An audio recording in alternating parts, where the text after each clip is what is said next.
Hello friends, this is a geography video. In this geography video today, we will study about Cauvery river and its basin.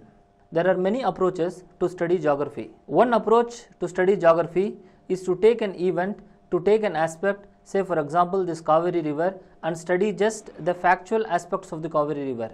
Maybe for example the length, the tributaries, how they are existing, just to focus our attention on studying only the river. This is aspect number one of studying geography. The second aspect of studying geography, study that river in toto, to study that river in all possible dimensions. For example, Cauvery river, its tributaries, the projects what are all existing in the tributary, if any sanctuary is existing, then political aspect also we will study, and also we will try to understand about the cultural aspect of the river as we study the river. The more dimensions you give to study any aspect, the more dimensions you give to study a thing, it remains in your memory for a larger duration of time. So that effort we are handling in this class. In this video, we are going to adopt the approach of trying to introduce more dimensions in studying one single aspect. So let us go into the slides. So this is the Cauvery river basin. You see the whole basin I have drawn. We have used this whole basin. Just look at this basin. Then we will try to understand some basic features about this Cauvery river. These are the basic features about the Cauvery river. The origin of the river is in a place which is called Talakaveri. This is in Karnataka, and this Talakaveri is present in Coorg district. This river meets the sea in Bay of Bengal at a place which is called Cauvery Pumpattinam.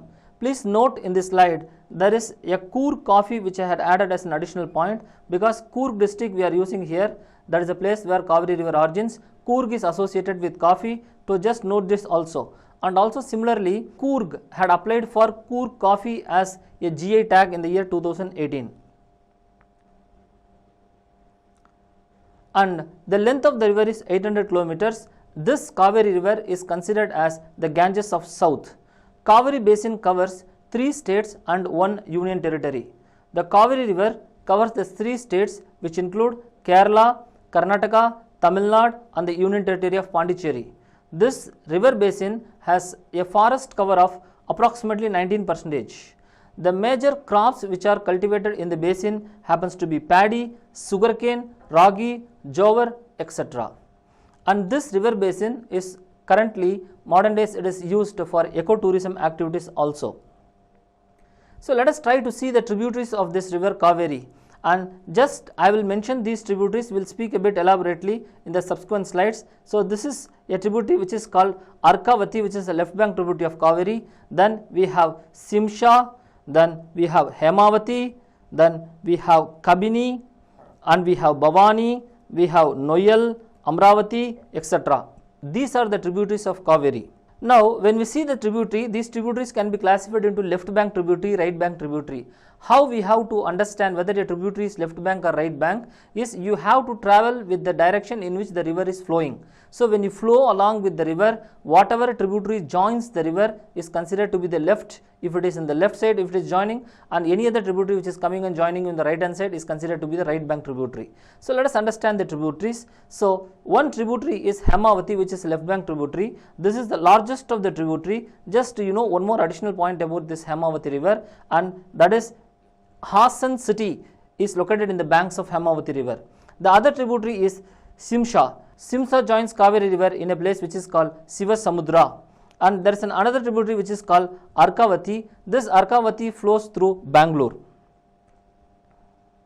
We have some other right bank tributaries also. An important right bank tributary is Kabini, and this Kabini, it is on this Kabini tributary that a Kabini dam had been built. And there is another tributary which is called Bhavani, and this Bhavani flows through Silent Valley National Park.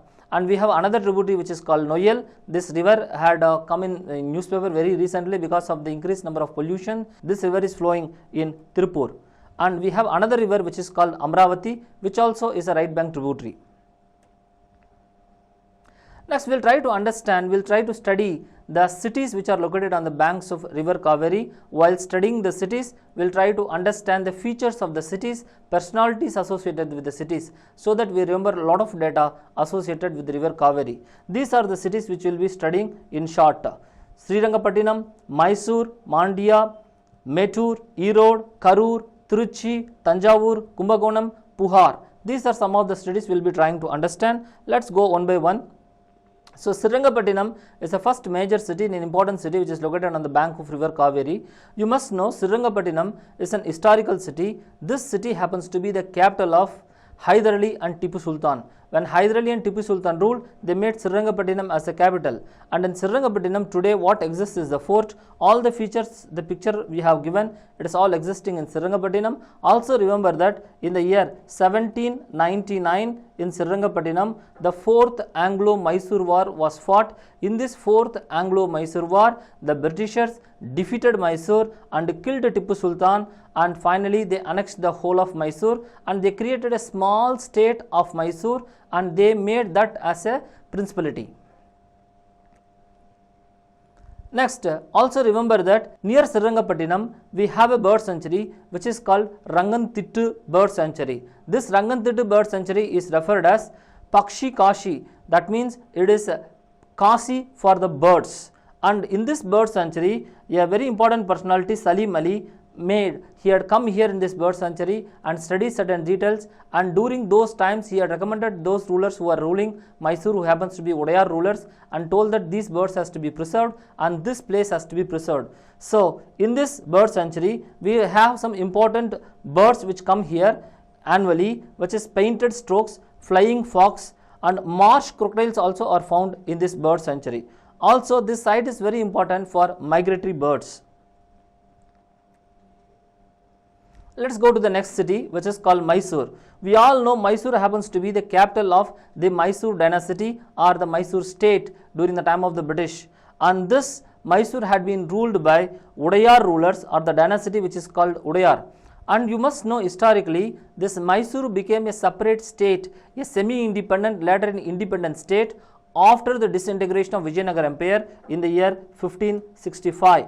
Vijayanagar Empire disintegrated in the year 1565 after the battle of Talikota. Then the hold of Vijayanagar Empire over the southern parts of India had become loosened. So because of this only, Mysore state had emerged as an independent state after this battle of Talikota in the year 1565. And this Mysore is also referred as the cultural capital of Karnataka. Let us try to understand some more features about Mysore also. So in Mysore we have a very important temple which is called Chamundishwari temple. This temple is very much associated with the ruling dynasty, that is the Odayar dynasty. And Mysore is also known for Dasera festivals, and which is widely popular in the state of Karnataka. Many tourists, many foreigners, they visit this Dasera festival here in Karnataka. And Mysore is also known for Mysore silk. It is a very important variety, and Mysore silk is known throughout the world. And we have another thing which is called Mysore paintings, that is also significant associated with Mysore. Let's try to see the list of geographical indicator tags associated with Mysore. This is the list which I have given. One I have already told you, which is Mysore silk. Then we have Mysore paintings, Mysore sandalwood soap, Mysore sandalwood inlay, Mysore betel leaf, Mysore agarbattis, Mysore sandalwood oil, Mysore maligai, which is a flower, and Ganjifa cards. This is the image of Ganjifa cards which I have given. Next we will try to see some personalities associated with Mysore. These are some of the important personalities which I have taken for our understanding. One is R.K. Narayan, who happens to be a writer, a prolific writer who lived in Mysore, and he is known for his important works. I have just mentioned two works. One is Sami and his friends, another is Malgudi Days. And you must know he is known for creating a city, an illusionary, imaginary city which is called Malgudi. And his brother is also renowned cartoonist whose name happens to be R.K. Lakshman, and he created a most important image. He created a most important cartoon character which is called the Common Man, and he worked in the magazine which is called Times of India.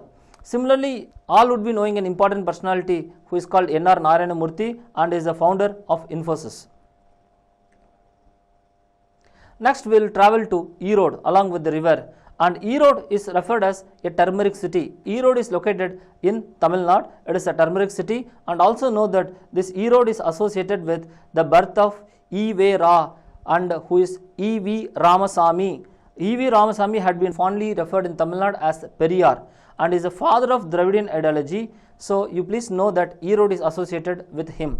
And also we have another recent excavation which is called Kodumanal. This Kodumanal is an important megalithic site. Recently we have discovered that this site is associated with trade and commerce in ancient India, and the trade was done with the Romans. And this place is Kodumanal. Please remember, this question may come in the preliminary examination.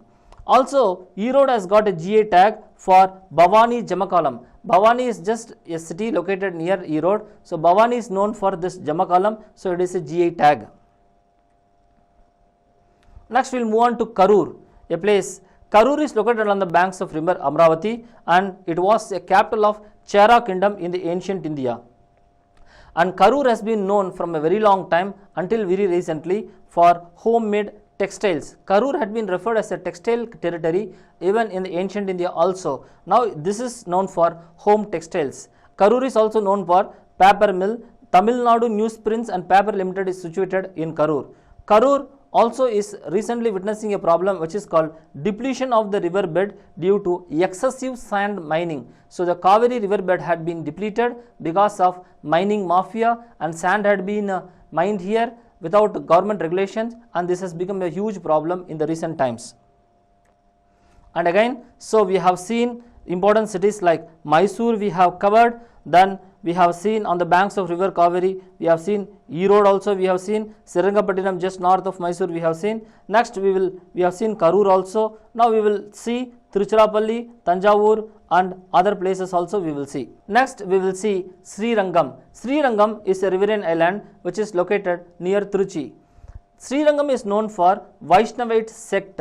In Srirangam we have a very important temple which is called Ranganatha temple. This is one of the series of temples which is located in the banks of river Cauvery. The first Ranganatha temple which is located in the banks of Cauvery happens to be Adi Ranga temple which is in Srirangapatnam, which I have just spoken. So in Srirangapatnam we have a Ranganatha temple which is called Adi Ranga.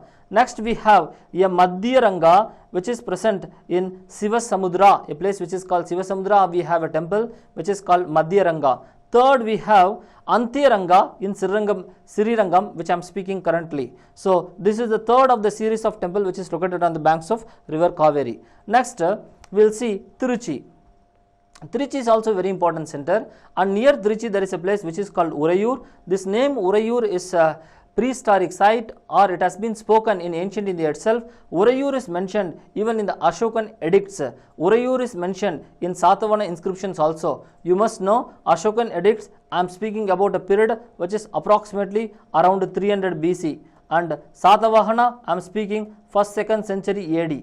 1st 2nd century I am speaking. So it mentions, it indicates that Urayur is a very old city which is still located near Tiruchi. And also Tiruchi is known for presence of a place which is called Kallanai.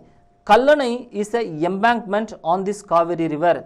History says that Karigala Chola, a Chola ruler who belongs to the Sangam age, had invaded Sri Lanka and enslaved 12,000 soldiers, and he brought these 12,000 soldiers back to Chola kingdom, and using these 12,000 soldiers he had built what is called as Kallanai. So Karigala Chola can be traced to 2000 years from now, which is approximately the 1st or 2nd century AD. Next, Tiruchi is also known for an important personality who is called Sir C.V. Raman. Sir C.V. Raman happens to be a physicist, and he is the person who received Nobel Prize in the year 1930. He received Nobel Prize for Raman effect, and he had been conferred Bharat Ratna award also in the year 1954. It's a very important personality, please remember that also. And in Tiruchi we have something which is called BHEL, Bharat Heavy Electricals Limited, that is also present in Tiruchi. Next let us move on to Tanjavur. Tanjavur is a very important, very fertile place. It is the deltaic region of the river Cauvery. It is considered to be the rice bowl for Tamil, and this Tanjavur had been historically mentioned as a place where so much cultivation was done. But you must know, recently in Tanjavur, because of scarcity of water, there is a decline of agriculture, and the agriculture had totally not only declined and totally destroyed. Just an image I had given, you can compare these two images. And Tanjavur is also a Chola capital during the ancient India. The Cholas, the imperial Cholas, when they ruled, they made Tanjavur as their capital, and in Tanjavur we have a very important temple which is called Brihadishvara temple, which was built in the year 1010 AD by Rajaraja Chola. He built this temple which is called Brihadishvara temple, and this temple had been recognized as an UNESCO World Heritage Site, and this temple is a clear representation or a very important representation of Dravida style of architecture. You can see the whole of Vimana is present here in this Brihadishvara temple, and you must know in this Brihadishvara temple the top stone which is existing here, the top stone is approximately 70 tons plus, and still historians and scientists are amused and amazed how a stone, a monolithic stone, a granitic stone weighing 70 ton and more has been lifted to such a great height. Next, Tanjavur also has other things to its credit. In Tanjavur, we have some geographical indicated tags. Tanjavur doll is a very important doll. This is called a dancing doll of Tanjavur. This is the image of the dancing doll of Tanjavur. Then we have Tanjavur art plate, which has also got its GI tags. Then we have Tanjavur Veena, which I had given here. This is the Veena which is placed in the hands of goddess Saraswati. And Tanjavur painting is also receiving a GI tag, and Tanjavur painting I am referring as a glass painting, and have given an image of this glass painting. Also you must know Tanjavur is also known for manufacturing bronze statues, and these bronze statues had been made for more than 2000 years. These bronze statues had been made by a technique which is called lost wax method, and this lost wax method had been known for a very long time to the Indians, and most of the statues in Tanjavur had been made using this lost wax method. Next we will move to a city which is called Kumbakonam. Kumbakonam has got more than 200 temples in itself, and Kumbakonam is referred as the Cambridge of South, and there is a place which is called Mailaduturai near Kumbakonam. This place is associated with megalithic cultures. Megalithic cultures existed approximately 3000 years from now. Megalithic culture is identified by the use of megalith, big stone structures which is existing. And next important thing is that Kumbakonam is also known because of the birth of a very important personality who is called Srinivasa Ramanujam. He happens to be a mathematician. Recently a movie has been made. The name of the movie happens to be A Man Who Knew Infinity. This question had been asked just 1 year back, you must know. So please know these facts also. Next we will go to a nearby place near Kumbakonam which is called Gangaikonda Cholapuram. Gangaikonda Cholapuram is also a capital city. This capital city had been built by the son of Rajaraja, who is called Rajendra. He has defeated some rulers who are called as Ganga rulers. After defeating the rulers in this Ganga region or the Ganga rulers, he came and established this new city which is called Gangaikonda Cholapuram. And this Gangaikonda Cholapuram has also got this temple which is called Brihadishvara temple in it. This temple is also known for its beauty, and it's a classical example of Dravida style of architecture. And nearby there is another temple which is associated with the Cholas. This temple is located in a place which is called Dharasuram. The name of the temple happens to be Airavatisvara temple, and this temple is known for numerous images which I have mentioned here. These images are unique because if you just hide one side of the image, it represents one figure, and if you set the other side of the image, it represents another figure. Say for example, in this image which I have said, you hide the first half, you can see an elephant. When you hide the second half, you can see a bull. This is the uniqueness of these images.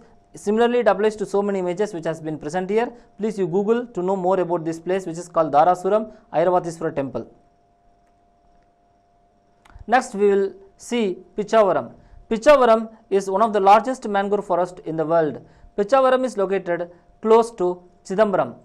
It is because of this Pichavaram forest that when tsunami struck the east coast of India, this part of Tamil Nadu had escaped from the destruction of tsunami waves. Next we will go to Puhar. Puhar is the place where Cauvery river meets Bay of Bengal. Puhar is otherwise referred as Cauvery Pumbatinam in ancient India. This city right now lies buried beneath the ocean. This is a very important city in the Sangam time, and this is a trading depot in the Sangam time also. Today also archaeological excavations have carried out, and they have understood more about the Puhar, and the Puhar is an evidence that in ancient India we have made a trade with Romans. We have found Roman coins in the vicinity of Puhar. Puhar is also associated with a very important classical Tamil epic which happens to be Silappadigaram, whose main character happens to be Kannagi. Also near Puhar we have a Danish settlement which is called Tranquebar. This Tranquebar, or in Tamil it is called Tharangambadi, is a Danish settlement which was established in the year 1620, and this Danish settlement is associated with the arrival of a Protestant missionary in India whose name happens to be Robert Caldwell. This Robert Caldwell is the person who had contributed in many ways to development of Tamil literature, Tamil printing press, and he is the first person who translated Bible in Tamil. Next we will see the dams and reservoirs which is present in the Cauvery Basin. On the river Hemavati we have Gorur Dam, and also Krishna Raja Sagar Dam is also a very important dam which is located across Cauvery river. We have another dam which is called Mettur Dam which is also located in Tamil Nadu, and we have Kabini Dam, we have Bhavani Sagar Dam, Amravati Dam. All these dams are located in the river of Cauvery and the tributaries of Cauvery. Next we will see something about Krishnaraja Sagar Dam also. This dam was built in the year 1924, and this dam is located in the confluence of river Cauvery with Hemavati, and this is a very important source of irrigation and source of drinking water to cities like Mysore, Mandya and Bangalore. This dam was planned and executed by a very important personality who is called M. Visvesvaraya. We will see one or two points about Visvesvaraya. Visvesvaraya happens to be the Diwan of Mysore. He had worked under the Udayar rulers, and Visvesvaraya was the chief engineer who planned and built this Krishnaraya Sagar Dam, and he not only did this, he gave a flood protection system to Hyderabad city. He also constructed the road between Tirumala and Tirupati. For information, he planned the entire Jayanagar layout in south of Bangalore, and this Jayanagar layout, when it was planned, was the largest of its kind in Asia. And also he had been credited with contributing in the starting of a bank which is called State Bank of Mysore, and he also gave his contribution in starting the Mysore soap factory, and he also contributed in starting Mysore iron and steel works. Because of his contribution and work, he had been awarded Bharat Ratna in the year 1955, and his birthday, which is the 15th September, today has been recognized as Engineers Day. Next we will speak about the Stanley Reservoir. This Stanley Reservoir is otherwise called as Mettur Dam, which was constructed in 1934, and it is the largest dam in Tamil Nadu. It is an important source of irrigation to the whole of Cauvery Basin. It is a source of drinking water to the districts of Dharmapuri and Krishnagiri. And we have in Mettur a power generation system in the Stanley Reservoir. And Mettur also houses an industry which is called Malco. Now let us see the falls which are located on the river course of Cauvery. There is a very important falls which is called Sivasamudra Falls. This is approximately 98 meters, and it is the second largest falls in India. Largest fall in the sense of volume of water, and across this falls only Asia's first hydroelectric plant had been installed. It was installed in the year 1902. It supplied power to Bangalore and KGF, Kolar Goldfields, in 1902. We have another important falls which is located, which is called Ogenakal Falls. Ogenakal is the place where river Cauvery enters Tamil Nadu from Karnataka. This is a very important tourist destination, and this falls is 20 meters high, and this falls is a place where we see a gorge which has been formed in the historical past, and this place is also a place where carbonate rocks are located, and these carbonate rocks are considered to be one of the oldest in the world. And we have a Ogenekar integrated drinking water project, and as I already told you in the previous slide, this project is that one which gives drinking water to Dharmapuri and Krishnagiri districts.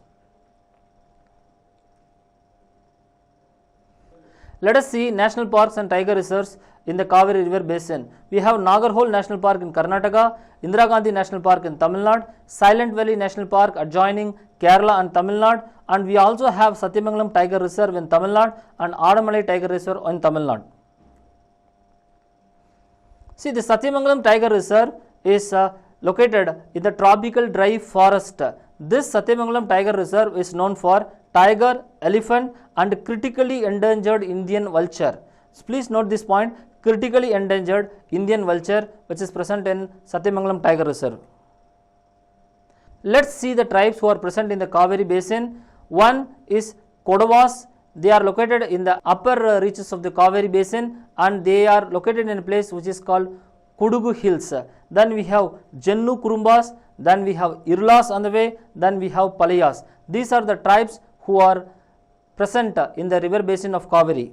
I hope you have clearly understood not only Cauvery River and all other additional points associated with Cauvery River Basin and the cities and the important personalities with the cities.